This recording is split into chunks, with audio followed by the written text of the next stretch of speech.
One of the biggest problems in business change and business process has always been the way we do recruiting.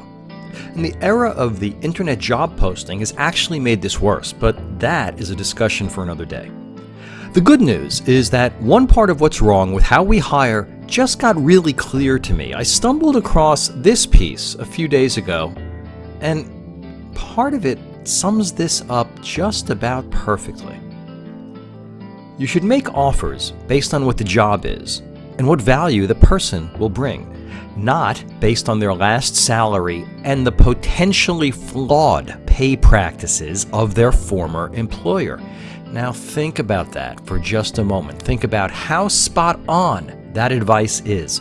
In particular, consider just how important the italicized bit is to the conversation. Whatever else you think about negotiation and salary practices, when salary history guides you, it often includes using the mistakes that other people have made in your business process. Again, think about it for a moment. No, really, stop right now, just for a moment, and think. Now, aside from setting up new employees in ways that could very well negatively impact how they think of you when you ask the salary history question, well, because, it's a negotiation ploy, right? And it perpetuates problems like the gender pay gap.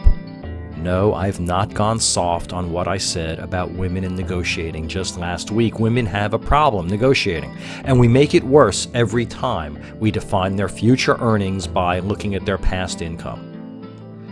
Well, there are far better ways to fine-tune your personnel-based business process than through asking about salary history.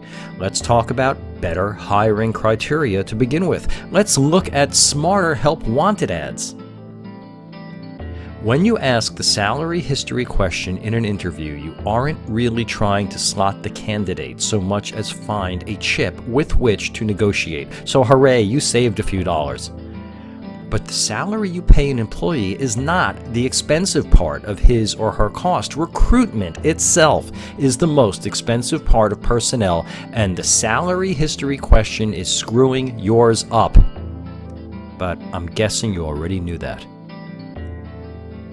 There are plenty of ways to look at the issues behind salary history, and we're just getting started, so let's talk. I'm the Answer Guy, and I'll be back.